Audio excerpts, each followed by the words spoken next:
Hello and welcome to the March 12th, 2025 meeting of the Amherst Conservation Commission. The time is 7:03.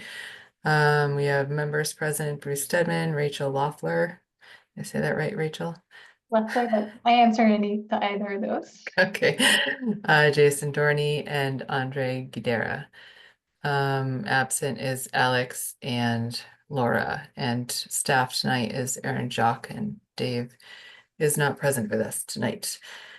Okay, first up is chair reports. I just want to thank Andre for stepping up to chair while I was gone. Thank you, Andre.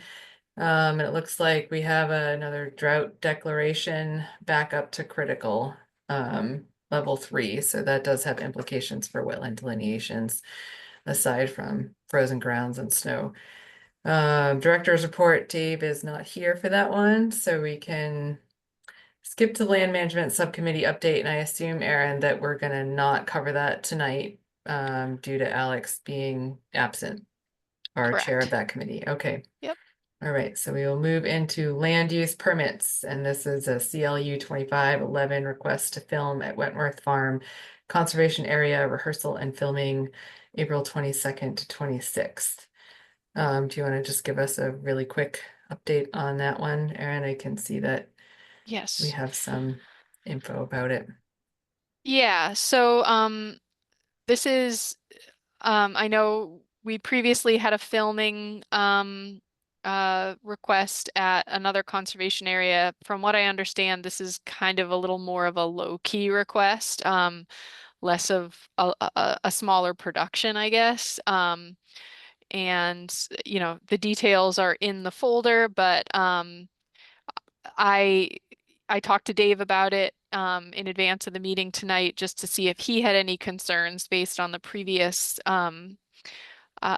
filming situation that we had. And he basically said he didn't have any concerns about this, that he felt like it was much less impactful than the previous filming project that was done, and just seemed like it was not going to be as big of a production, I guess.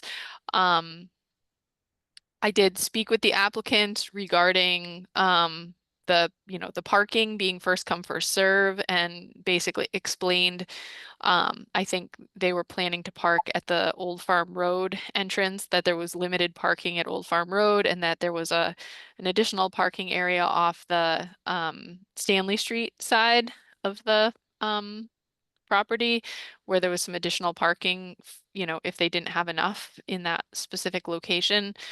um, explaining that the project, or that the property's only open dawn to dusk, and that it's always open to the public, and that we can't restrict public access during daylight hours. So, that it's an active, popular dog walking area, and that, basically public access can't be restricted to where the filming is taking place. Because it's open to the public. So, we talked about, similar to the other project, that they should probably have a couple extra people on hand, like if they're filming on a trail, to have somebody like on each side of the project, let's say, if it to intercept if somebody's walking, to basically just let them know, and that they may need to stop filming if people are walking through. And so they are aware of those challenges. And with that said, they are here this evening, I believe. Yeah, I'm So gonna hold up on that. So yeah, sure. we've talked and I'm comfortable with this. And it sounds like you had a good discussion with them. So I'm just interested from other commissioners, if you have any questions, if we can just pass this one through or it requires further discussion. Andre. Yeah, just a quick question on the parking needs. It says that there's a grip electric truck. And I'm wondering if they're planning on just parking that, or if they're going to need some type of a vehicle or anything to do their filming. Yeah, you mean like vehicle access onto the property? I think that's a great question. And that was something that I didn't clarify, so maybe we can Okay, clarify that yeah. with them Do you now. mind bringing applicant Yeah. in? Yeah. Thanks, And Andre. yeah, I think that would be challenging for us to allow vehicle access for that Well, purpose, we because just wouldn't allow vehicle right. access, so we Okay. can make that clear. Okay. Okay. All right. So let me promote I see Sarah with her hand up, and is it Rich as well? As I guess once we pull Sarah in, she'll tell Yeah. us. But Just if raise your hand, anyone in the audience, if you're part of this application, please. Yeah. Hi, Sarah. Welcome. Hi, how are you? Thank you so much Good. for making the time for us tonight. Yeah. I'm So I here- think you heard you heard our conversation and a question that was raised. So maybe we could just clarify that off the bat. Yes, so I'm here also with Rich McCarthy, who's an Amherst local who lives just down the road on Old Farm Lane. We will not need vehicle access at all. This will just be shooting 2 actors walking. In fact, we may not even need to park the grip truck at the location. We could probably even leave that at Rich's house down the way there, because it's really just, since it's an exterior day shot, we really only need a few handheld lights and our camera, so we will not be needing any sort of stands or cars or anything like that. Great. All right. Well, we have you here, commissioners. Any other comments or questions on this? No. Okay, seeing none, I think we can move to approve the request to film at Wentworth Farm under the conditions you've already discussed with Erin for April 22nd to 26th. And of course, if anything changes, dates or otherwise, just please be in contact with Erin. Thank you so much. I really appreciate it. Have a good night. I so move. All right, Second, Bruce on the motion, Andre on the second. Bruce, Aye. Rachel, Aye. Jason, Aye. Andre, aye. and I'm an aye. All right, thank you, Sarah and Richard. Have a good night. Thank you. Okay, hearings, general procedures, 20 dedicated minutes on the agenda, 5 minutes from staff, 5 minutes from the applicants, 5 minutes for public comment, or 2 minutes per person, 5 minutes for commissioners. Let's see, all submitted and revised materials need to be in by Wednesday, the week prior to the meeting at close of business. So hearing 1. I have a Michelle. question. Yep. Okay, hold on, Erin. So we can't start hearings yet, Michelle, Oh, because it's yeah. not too 7:30. quick. Okay, that's fine. Bruce? That was my, Okay, thank you, everybody. Just really raring to get you out early tonight. Okay. well, there let's are move things on in to- other business. I know, moving on to other business. Andre? Yeah, I just wanted to mention that last time that we met, we had some really good questions for Ms. Martin Fian, and I appreciate the questions that I heard. And if anybody, if anybody ever wants to go for a hike or whatever and go see some of the wildlife that's around Amherst, I'd be happy to take you out. It'd be a lot of fun. Andre? And that presentation is in the packets this week. Great. Bruce? In a similar vein, so the project called Fort River Forward from the Fort River Watershed Association, Dave and Erin often come to the association meetings along with myself. And we're doing this project that looks ahead at how could the Fort River watershed be improved with projects where the money is just sitting there, right over there, and we can go get it if we can. Not the association, some subset of our group of all the commission. So all the people in this are represented by the agent or a staff person from the town. I try to get one commissioner to come, and that doesn't always work. And then there's 3 or 4 NGOs, especially the Pioneer Valley Planning Commission. And we are now working with this set of people who volunteered to think about this question, are working with Pioneer Valley Planning Commission to put in an MVP grant that would look at the approximately 1,000, would analyze the approximately 1,000 culverts in the Fort River watershed. How many of those culverts are in Amherst remains to be determined, but I just wanted to let you know that this was ongoing. And then as a piece of Fort River Forward, we want to have a meeting of the conservation commissions all together. Not every single commissioner, but at least the chair, I hope, or the vice chair, and at least one other person. So sort of 2 people from each commission to talk about how do we interact better? How do we share information? How do we get through the siloing of the 5 towns that are in the watershed? So if you have an interest in it, it'll be probably 1 3-hour session, probably on Zoom, maybe in person, sometime April, May. If you have an interest, let me know. And I think it'd be because I'm the facilitator, I can't really represent the commission, in this context. So thank you. Thanks, Bruce. I'm interested, and if there's some kind of scheduling discussion, I'd also be interested in that. Okay. Yeah, please reach out further. Okay, request for certificate of compliance, 23 Woodlot Road. So this is an original permit from the original subdivision. I don't know how old that was, or decades. Yeah, it was going back to, I want to say, the early 90s that order of conditions was issued, and this frequently happens. The title searches are a lot better these days than they used to be, and so, and I know we come across this from time to time, but just to sort of give folks an overview, when there's like a large piece of property where there's a subdivision and a notice of intent covers the entire thing, it's recorded on every single residential lot in the subdivision, in addition to the subdivision road and open space that's associated with the subdivision. So sometimes properties can be bought and sold for decades and no one's bothered by the fact that there's an order of conditions on it. But every once in a while, when someone runs a title search and comes across it, they will say, well, we don't we don't want this encumbering the title, and so we want to take care of it before closing. And so this is one of those situations. So I put the photos in the folder on the OneDrive.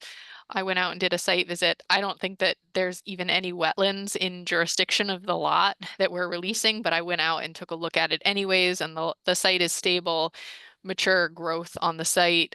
It was constructed probably 20 some odd years ago at this point. So I think that the commission is completely fine to issue a complete certificate of compliance on it. Thanks. Commissioners, question or comments on this one?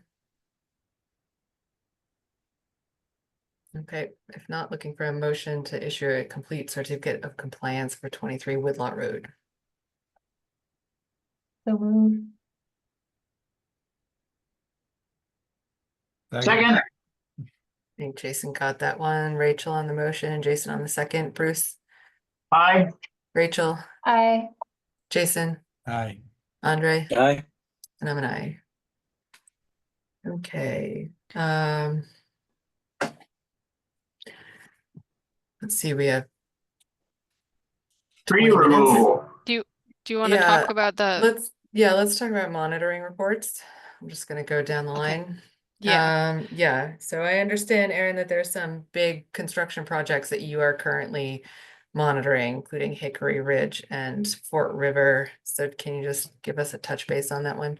yeah. of those. So I've been meeting on Hickory like every 2 weeks and, reviewing their monitoring reports, trying to make sure that they're sort of keeping up on their housekeeping. So I'll be out there again on Tuesday. Hickory is in okay shape, but the last 2 weeks was particularly challenging because like last Wednesday we had a 1.5 inch or so rainstorm with a significant thaw event. So I've been really keeping a close eye on projects, and like, let's see, I think the storm was Wednesday night. So Thursday morning of last week, I was out trying to follow up with both projects to just see where things stand and button things up. So Hickory is okay. There was a couple sort of like semi well, I found some pockets where I requested some additional BMPs to be installed, but on the whole, I think Hickory is looking okay right now. But I have asked Hickory, the folks at Hickory, to come up with a sort of expedited stabilization plan, because right now, basically both arrays are completely like, I mean, they're temporarily stabilized, but we need permanent stabilization measures and we need to get them established early this spring. So I've been asking them to basically come forward with something as soon as possible that will address some more permanent stabilization measures on those exposed areas. They're also the grading is almost wrapped up on the western array. And the eastern array, they're expecting to start, I think, next week or the following week on the grading. They're still working on the equipment pad on the eastern array.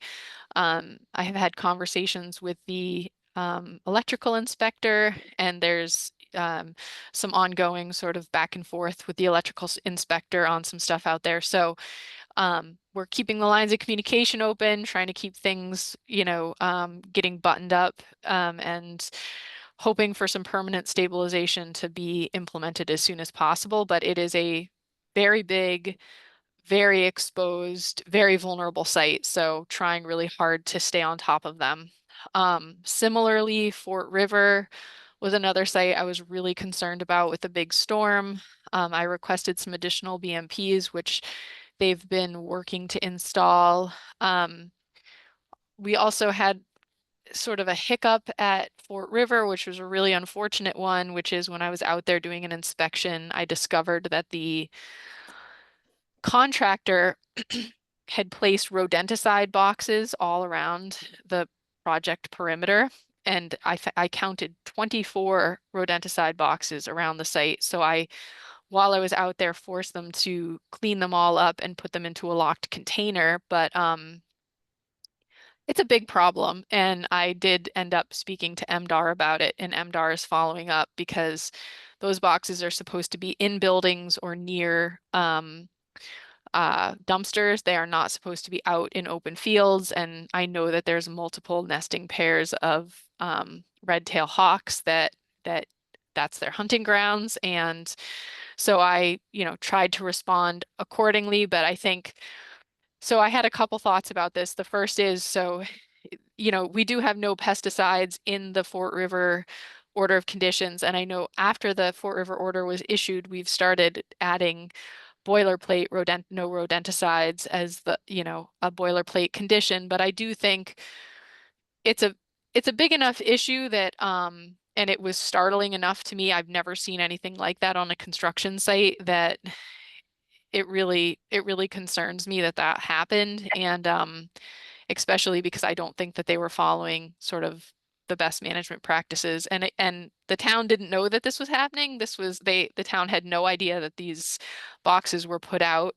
So as soon as I found out about them, they were taken care of. But just the fact that a contractor did this, it's just really concerning. So following up with MDR and the pesticide or the rodenticide licensee who put those out to basically address that we think that they were not properly placed on the site. And I'd like to work with the commission in the future to just make sure that we check and double check that something like this can't happen again. Even, I told you guys briefly a couple months ago about a statewide effort that's going on to try to address rodenticide use in many towns in Massachusetts, and there's several communities that are taking the lead, Lowell being one that just banned rodenticides. And so I am sort of offline trying to get some momentum behind the potential Rescue Raptor campaign that we could, as a community, try to do some more education to educate people about the dangers, and that rodenticides don't actually do anything to control pests. What they do is they kill the predators and then pest populations get worse. So it's really important that we try to come up with alternatives to, they're called SGARs. They're second generation anticoagulants that are so dangerous to raptors, foxes, any type of predator. Anyways, I've said enough. It was a really rough week. It was a really rough situation to deal with, but I think we've got it under control, and I just wanted to share it with you guys so you'd be aware. Yeah, thank you for your vigilance on that. And I think it's just a reminder that we probably should have this specific conversation with our project applicants, even though it's in our boilerplate, just to make some confirmations that that information is going down the line. All right, Bruce, you've had your hand up for a while. Go ahead. Two quick ones. How long were the boxes out? And are there things that we as individual commissioners can do to help you with this monitoring? Yeah, so I was told by the contractor that the boxes were out for approximately 2 weeks. I think that they may have been out longer than that, but it kills me that I didn't see them out there because I'm at Fort River School literally every single day. And I monitor Fort River every single day when I'm there. So I don't know how I missed them. But that this is all I know is what I was told. So Well, the other question is, how can we help you? yeah, I mean, I think that's a good question. I think if you guys are out and about doing your sort of daily routine and you go by a site, you're welcome as commissioners to, um, keep an eye on things and check things out and just make sure that things look like they're in order. I I do think it would be a good idea. Do you guys know what the boxes look like that the rodenticides are in? You don't? No, Maybe you could just send that offline. I mean, Yeah. maybe that and some other things to look for, but can I just ask a question? Are we legally allowed to enter into private property on active construction sites as commissioners, or is that reserved Yeah. for you as town staff? Okay, Well, you're sh-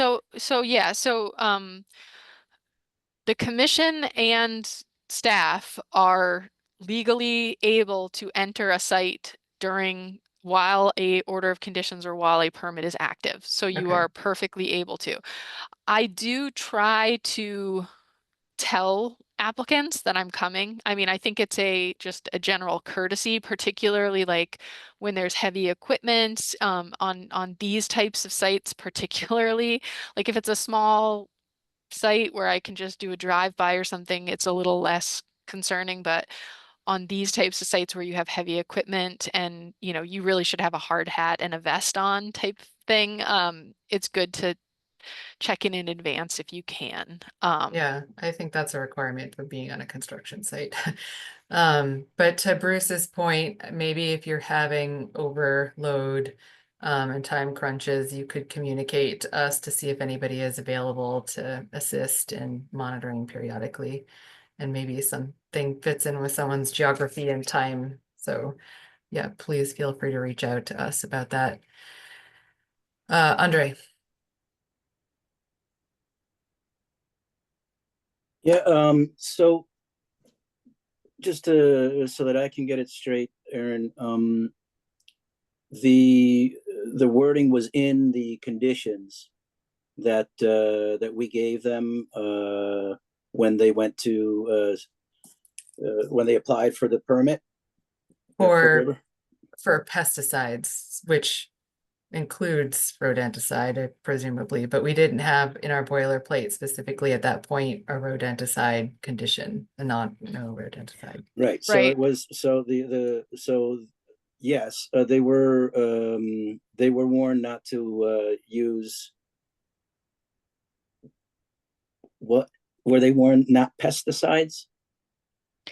Right. So in the boilerplate, it's no herbicides, pesticides, fertilizers. We have a standard boilerplate that sort of, and also no hazard materials are supposed to be within Okay. within on the site. And so I think under the order of conditions, we're completely covered to say those can't be there. Not to mention the fact that it wasn't on the plan. There was nothing included in the application that said that these materials were going to be on site. And I don't think that what they did was legal under the law because No, of them being out in a field like that. no, it's sorry. They I'll just say that they have to be applied according to the labels. Anything else is a violation of FIFRA, Federal Insecticide Fungicide Rodenticide Act. And when they kill a migratory bird, it's a violation of the Migratory Bird Treaty Act. I mean, they don't even have to know that they killed it. their actions are enough to, so you can tell them that. But I'm wondering, as my follow-up, I'm wondering if what we need to do is try to find somebody the next time this happens, because it wasn't exactly spelled out rodenticides, although it is a pesticide. But I think if we spell it out from now on, I don't know, what would the recourse be? Fines? Yeah, I mean, so they've agreed to take them off-site and Mhm. to not use them anymore. If I did find them on the site again, I think there's a number of courses of action that we could take. We could certainly issue them a notice of non-compliance. We could issue, I mean, technically an enforcement order would be for if there's an alteration of a resource area, but I think we could issue them a notice of non-compliance.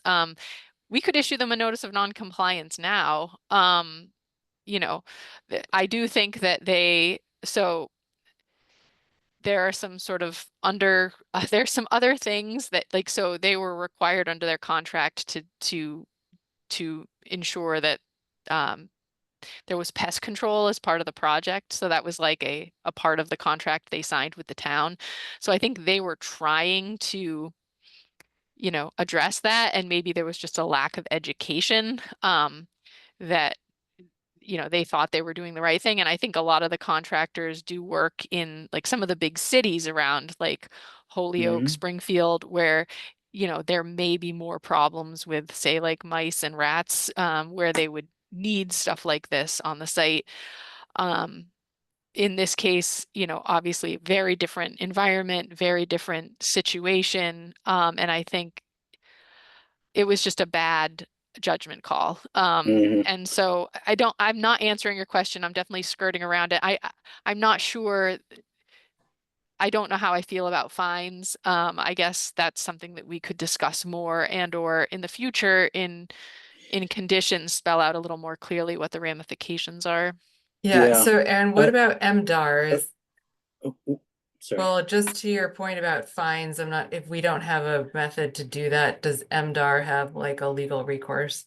Yeah, so MDR is Okay. going to be out there to But can they fine, can they bring to court, yeah, they can. I mean, Mhm. I presume they can, and I don't know what action they're going to take because they haven't been out there yet, but I know that they're following up on it because I've been in communication with them. Okay, good to know.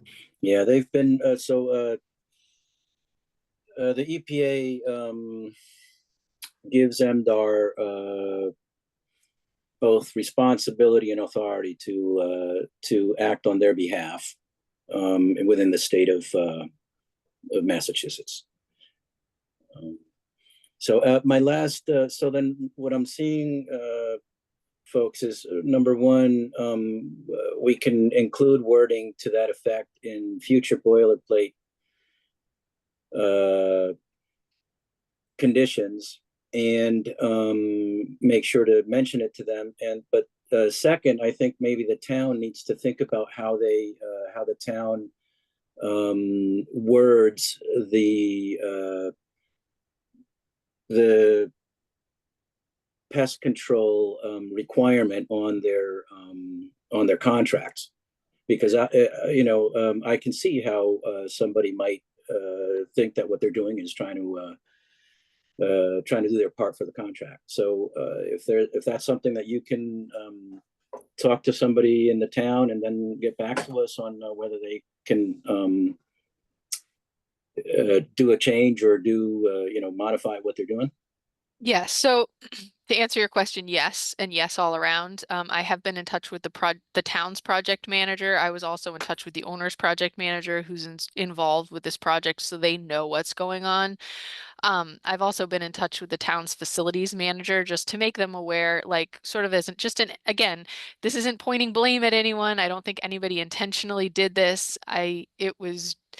It's as an educational step to say, here's some information about SGARs. You should be really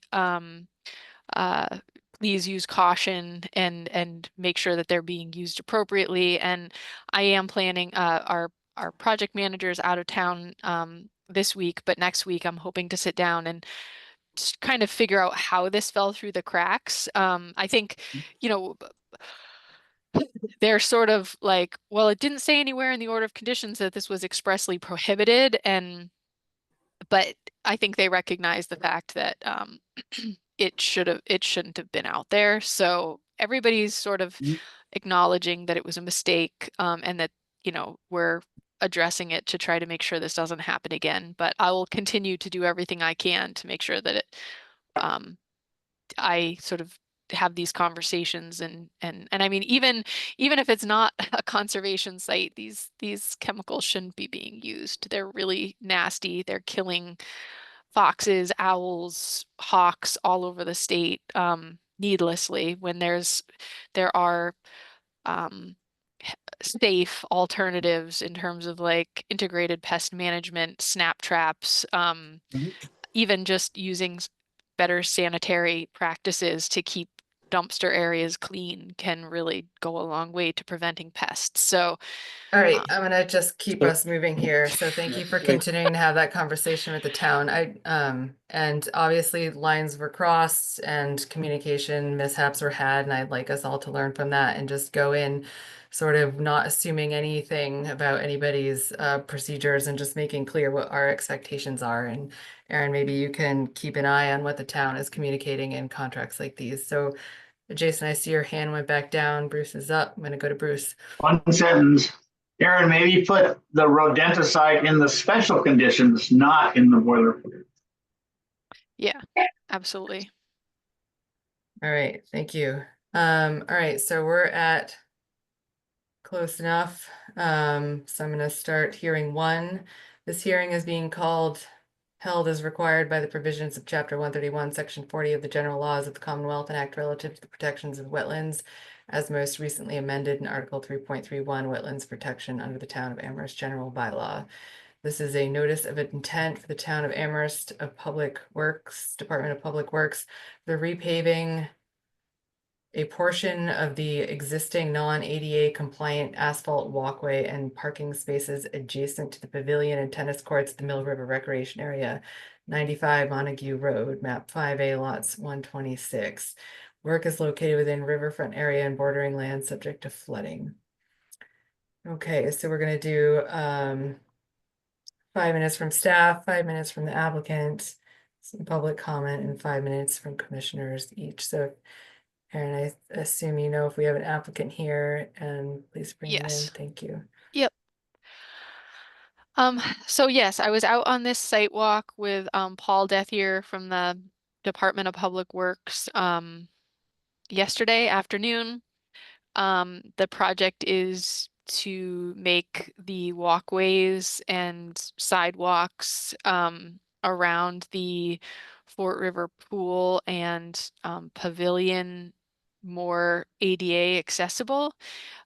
So there's a combination of repaving some sidewalks, removing some sidewalks, and changing some grades and reinstalling new sidewalks to better comply with some ADA requirements on the site. Some of you, if you had looked at the DEP comments, may have seen that there was some commentary from DEP about the possibility of removing he called it a paved swale, but it's actually a sort of concrete/cobblestone swale, which is located on the south side of the Mill River parking area, and it discharges directly to the Mill River. I did take a look at that, and there's photos in the project folder, and looking at that, I don't recommend at this time that they take that out. I think we need to have a more comprehensive plan before replacing that with an alternative. I think just haphazardly removing that swale and replacing it with a grass swale without some serious reinforcement and design behind it could potentially be catastrophic for the river and cause some serious erosion and potential damage. So I think at this point, there's like 5 additional square feet of impervious that are proposed on the site. I do think that we need to think long-term about the stormwater management at Mill River, but I don't think during this project I would recommend that we address that swale. And so that's basically my opinion. I have an order of conditions drafted for this project. And Paul is here, so I can open up the plans and share them once he presents. Hi, Paul. Welcome. Hello, everybody. Actually, Aaron just kind of covered a lot of the information I was going to cover at the beginning, so I may just skip that and move on to what the proposed work is, if that's okay with everybody. Sure. And we're looking at trying to keep this to 5 minutes. We can have Okay, comments okay. from commissioners. Thanks. So what we did was we put a plan together, just a single sheet that's labeled titled NOI Proposed Redevelopment Plan. And that shows the project being divided into 2 phases. Phase 1 is the orange portion on the east side of the site, which we would have the contractor start with that. We have very limited funds, so if we were able to do the phase 1 and had money left over, or if we were allocated more funds, we would then like to do phase 2, which is the yellow portion, which is the sidewalk that extends to the tennis courts. So in phase 1, we had issued a memo from the Access Disability Committee, basically saying we needed to upgrade the walkway to the pavilion. So what we wanted to do is to remove the existing walkway that goes to the pavilion building and regrade that slope to get the walkway accessible under 5%. The changes in pavement it's pretty much the same. I checked it twice and it really didn't change because we're removing the existing walk, and also down near the parking lot, we're taking out a portion of the existing paved parking lot to repave it to make it smooth so that we could add 3 handicap spaces and a ramp to the sidewalk. In phase 1, we had temporary disturbance within the 100 to 200 foot riverfront area, which was 2,526 square feet. The temporary work within the bordering land subject to flooding, which is the blue line going through the orange area, there is 436 square feet. And within that, again, we were just going to remove the existing blacktop pavement within the parking areas and just repave it. So elevations weren't changing at all for that. We're just trying to accomplish a smooth surface. And so the total pavement removal and replacement in phase 1 is 1,890 square feet. So it really basically stays unchanged from existing. And again, if we had enough funds or we received more funds, we would like to redo the sidewalk, which is the yellow portion to the east, which would be removing 1,895 square feet of existing blacktop and repaving it. And that would also include adding 2 ramps going across the entrance drive to the tennis courts, and restriping the parking lot. And in phase 2, the temporary disturbance within the riverfront area is 1,896 square feet. And there would be no work within bordering land subject to flooding. So that's in the NOI, I just outlined some of the erosion control measures. One of the discussions that we had with Aaron on the site, and just from my experience, is when the contractor comes in, what he's going to do is to remove the blacktop and regrade the slope near the pavilion. And I think that what we should probably do is have him put something in the parking lot temporarily at night when he's not working. And then instead of putting erosion control around through the parking lot, we would also like to consider putting it down near the paved swale to the south of the parking lot that flows into the Fort River, or Mill River, sorry about that. So that about sums it up, I guess. If anybody had any questions, or if I could clarify anything else, let me know. Great, thank you. If there's any public comment, please raise your hand. I'm gonna go to commissioners, comments, questions. Rachel, go ahead, please.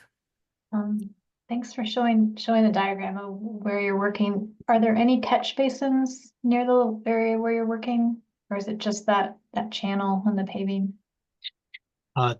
There are actually no catch basins in the southern parking lot area where we're working. The catch basins on the site are actually on the 2 parking lots to the north, and those are piped to the river, and also their catch basins in the baseball fields on the east portion of the site, and those are piped into the river. Thanks. Jason? Yeah, I would just like to state that erosion and sediment control BMP should be installed at all times, not just at night. If it starts raining during the day, I don't know if the contractor is going to work or not, but we want to make sure that those things are there at all times. And I think that it would be a good idea, I agree, to install something at the mouth of that, at the mouth of what's being labeled as the existing paved waterway. That's all. Thanks, Jason. Anybody else? Okay, seeing none. Does that sound good, Paul? The full-time erosion control measures rather than at night? Is there any reason why? Yes, I think what I was actually trying to say was, in addition to the full-time erosion control measures, that we would be asking the contractor to install something closer to the pavilion along that sidewalk area when he's not working there at night and weekends, just in case we do have a big rainstorm. Okay. So it's kind of a double protection. That's great. Um, Okay. Andre, was that a hand or just stretch? Yeah, Go ahead. no, it is a hand. I think we just missed Jason's second point, which I think is the same point that the DEP had made, or what they were alluding to is having some kind of a swale at the end of the paved waterway. I don't think you addressed that. Are you talking to Paul with that one? I am. Again, we have extremely limited funds to do this project. And the way we looked at this was that any work that we do farther into the riverfront is actually going to be more disturbance and also raise the cost of the project. We discussed that in the future, if that parking lot were to be repaved, we definitely have some ideas of how to correct this. But we were just kind of hesitant to go ahead and try to implement those at this time because of the cost factors and the increased disturbance. Yeah, just to piggyback on what Paul said, so I'm just sharing a photo of the paved, well, it's actually not paved, it's concrete and it has cobblestone in it. And I'm not saying that this is by any stretch of the imagination a good thing to have water flowing from the parking lot directly into the river.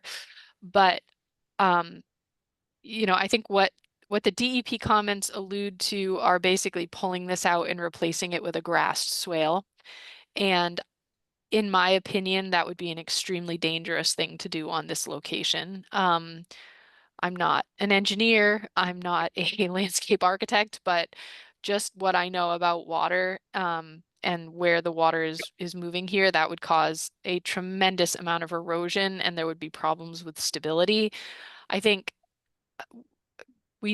there need to be conversations long term about what to do with this and to do it right. And so while I agree something needs to be done, I'm not sure that addressing it in association with these ADA improvements is the sort of right right time or place to do it. I think we need to come up with like a more of a comprehensive plan to address this and replace it with something that's going to function in a way that's going to really be stable.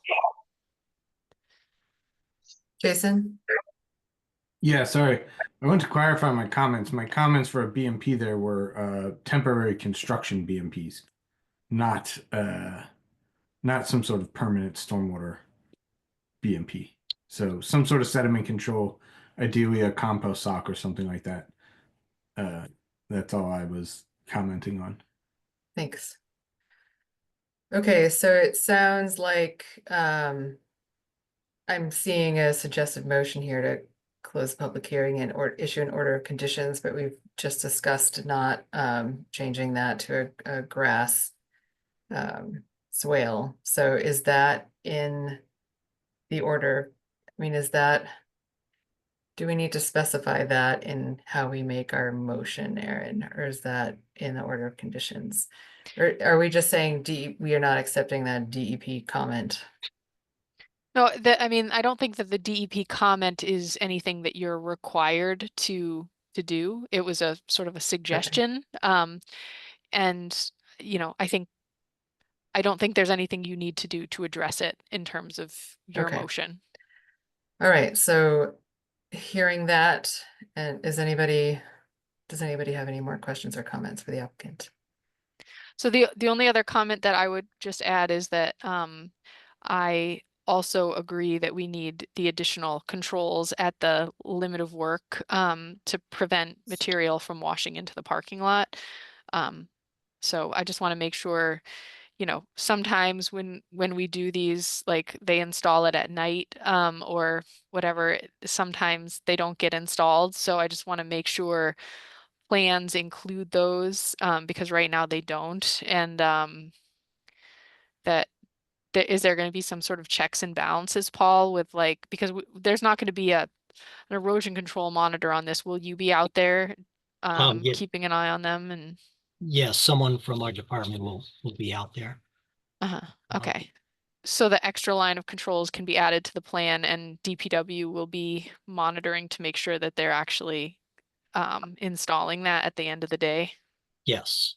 Okay. So actually I submitted a second set of plans, which were the construction plans for phase 1 of the project.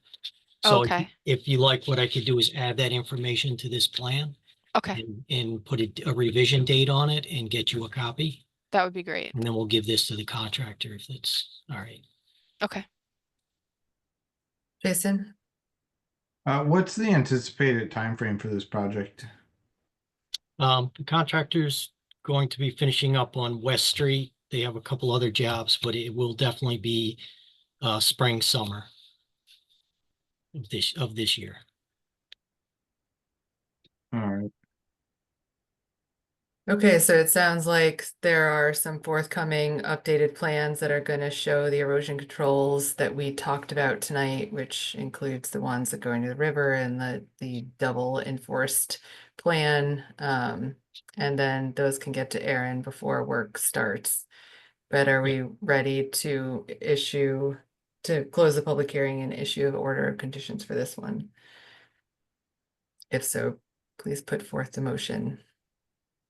I will move to close the public hearing and issue order of conditions for 95 Montague Road, DEP number 0890750, with standard boilerplate conditions under both the Massachusetts Wetlands Protection Act and Wetlands Protection Town of Amherst General Bylaws, Article 3.31 and regulations, as well as special conditions. Second. Jason on the motion, Bruce on the second. Bruce, Aye. Rachel, Aye. Jason, are you, Aye. Andre? Aye. And I'm an aye. All right, thank you, Paul. Okay, thank you very much. Good Have a good night. Okay, next up, Wendell Wetland Services on behalf of Van Tau for the construction of a single-family home driveway and septic system within the buffer zone to bordering vegetated wetland at Old Montague Road 2A, lot 36. So we are we have requested, I think, a continuation for this. Aaron relayed that the ground is still frozen and conditions are still too difficult to ascertain wetlands delineations. And just a reminder that there's like a 4-foot space between limit of work and the boundary of the wetland. So this one's a bit of a tight one. So we just want to make sure. 4 feet between the limit of work and the foundation. And the foundation, yes. So we just want to, we had asked for pictures, so maybe we could move forward with that, but those aren't available. So we're just gonna have to wait a little longer till it thaws. So looking for a motion to continue this one, and nobody's here tonight to talk about it. So moved.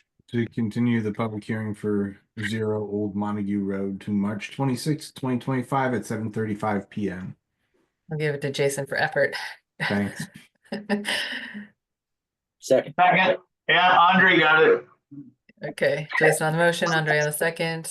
Jason, Aye. Andre, Aye. Bruce, Aye. Rachel, Aye. and I'm an aye. This is really good because it means all those pictures of us running around in the snow at that site can stay up there for a little longer. Yeah. Yeah. Yes, no, okay. All right, so last one is the tree removal at 325 Sunderland Road and beaver damage. Aaron, Yeah. please give us the 401.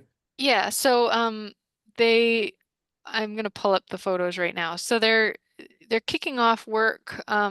This was the order of conditions that was approved at the last meeting.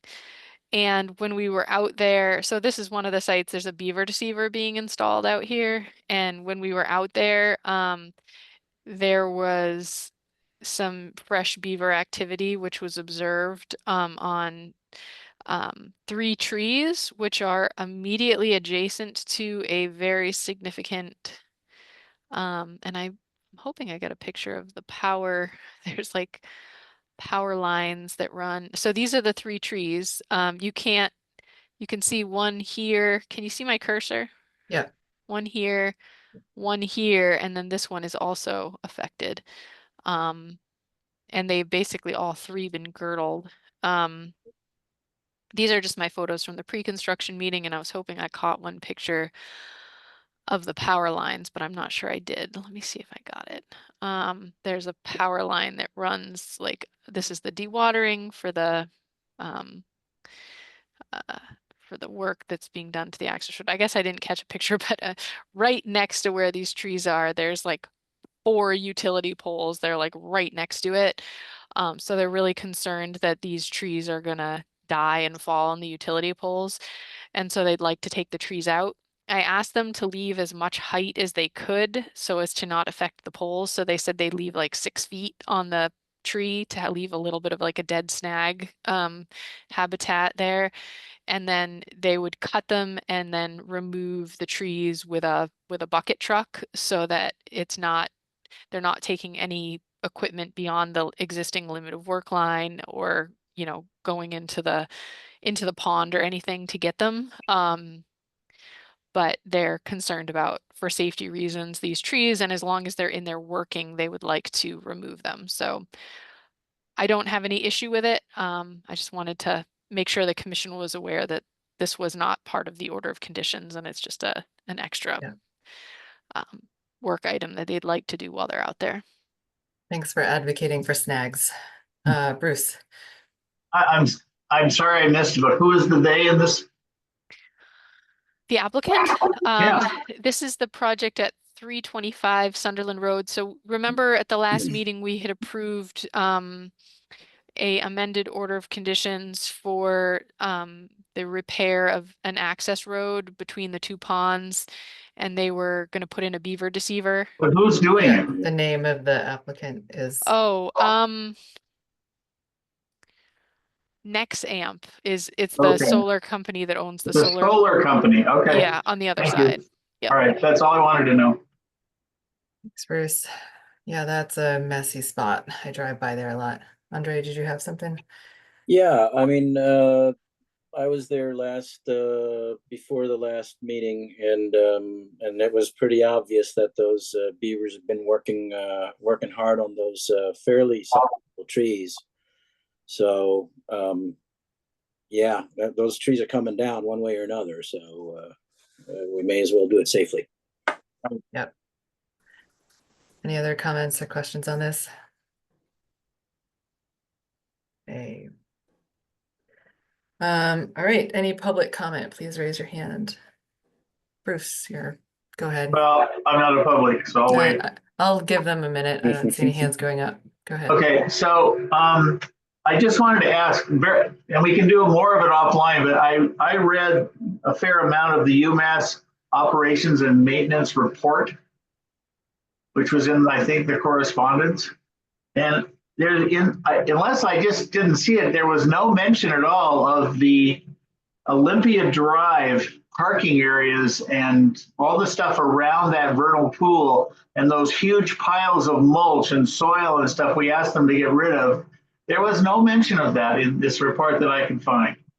And I just wonder if that's not their purview for this particular department, or what the story is with that.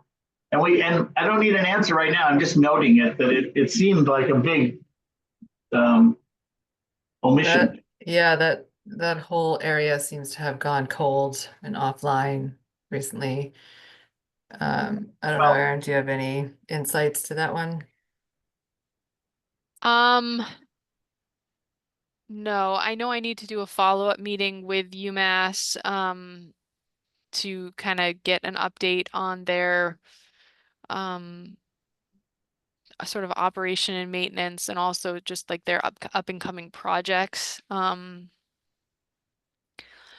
Yeah, I can't get a read on in terms of the stuff that you're talking about, Bruce, with like the removal of the piles. So I just want to talk about that for a second. So the facility that is north of Olympia Drive, that's UMass property, it's a licensed compost facility that's been there for like, I don't know, 30 some odd years. So they actually have like a license to compost there, where they bring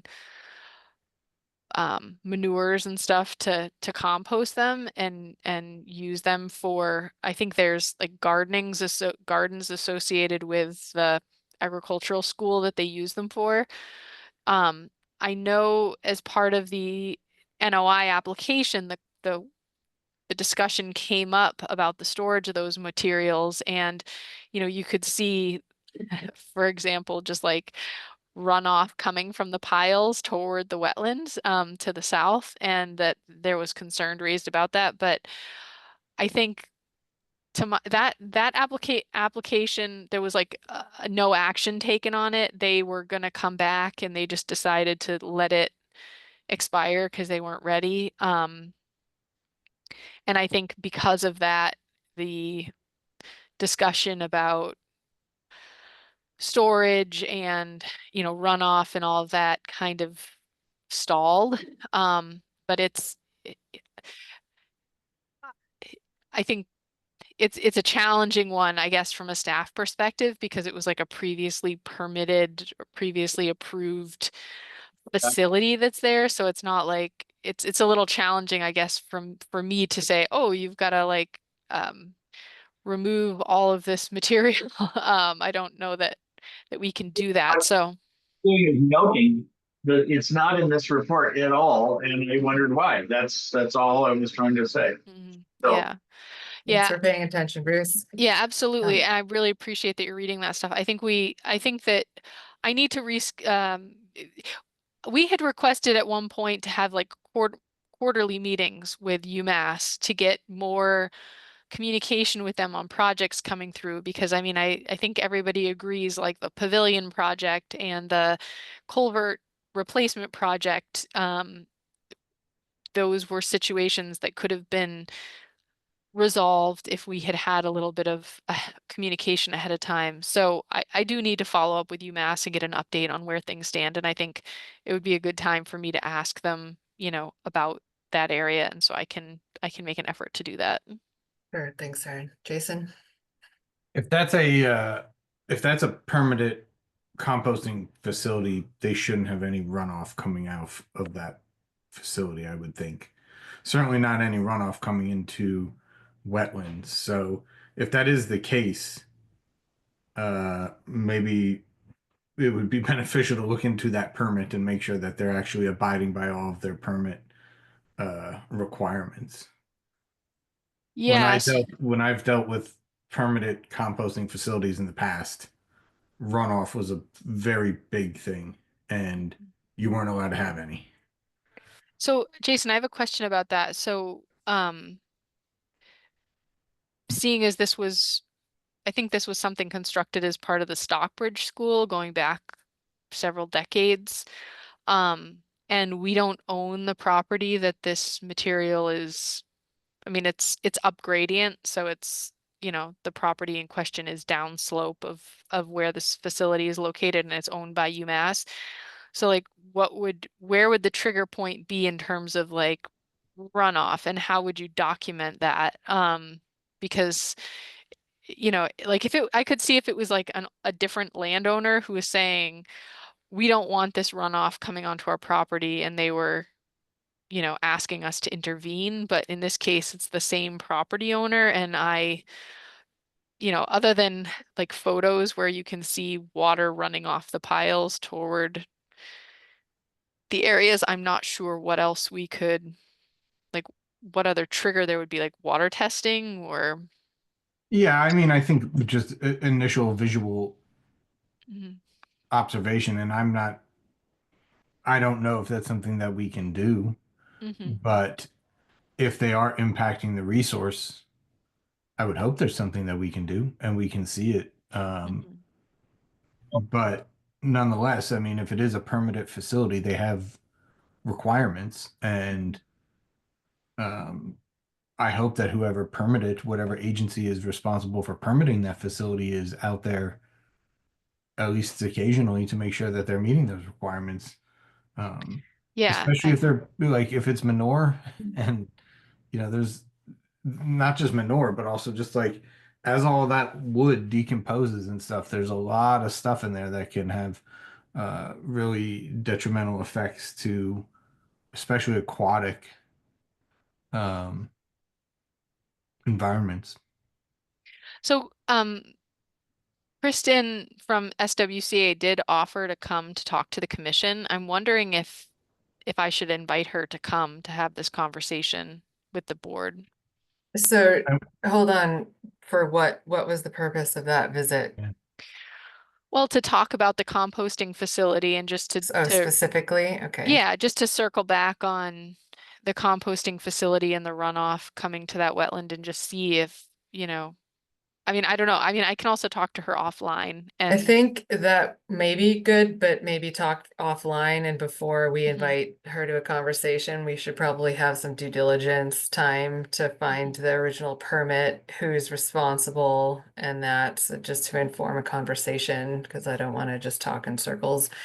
Yeah, it is agriculture, it is UMass, it's the Stockbridge School. There's a lot of qualifiers there that maybe aren't as cut and dry as we would like in terms of old permits and such. But yeah, that would be great, Aaron. Okay. Bruce, Oh, that answered. Thank you. sorry? Good, okay. All right, don't see any public comment. I guess the last thing I'm gonna throw in there is that vernal pool activity season is coming up. Very exciting. I don't think there's been any big migrations in Amherst because the ground was so frozen when we had those rains, but it's coming. And if you guys have favorite vernal pools out there and are interested in certifying them officially, that is always a great thing to do. And that form is available through the Mass Natural Heritage, and I've done it, and I can offer any kind of guidance, but basically it's about recording frog courses and counting egg masses and things like that. So it's fun and offers some needed protection to resources like those. So anyway, just throwing that out there. Bruce, go ahead. Vernal pool is the one on Olympia Drive. perhaps that could be one that you might want to go certify. Right. I mean, you're supposed to ask landowner permission also, so keep that in Yeah, mind. I was being, anyway. No, that's what kind of made me think of it is just, once they're on a map, which is what happens, we can see them when we do our desktop analyses, and so can others, and it's really helpful in our processes and just offering protection to, ecosystems like that. So throwing it out there. Okay, I think we've covered everything. And if so, we're looking for a motion to adjourn. I move we adjourn. There's a second. Jason on the motion, Rachel on the second, Bruce. Was that a nod? Yes, Bruce? Hey. Rachel, Hi. Jason, Aye. Andre, Aye. and I'm an aye, and time for the record is 8:08. Okay, good night, everyone. Nice Good to see you night. all. Good night. Have a good one. Bye.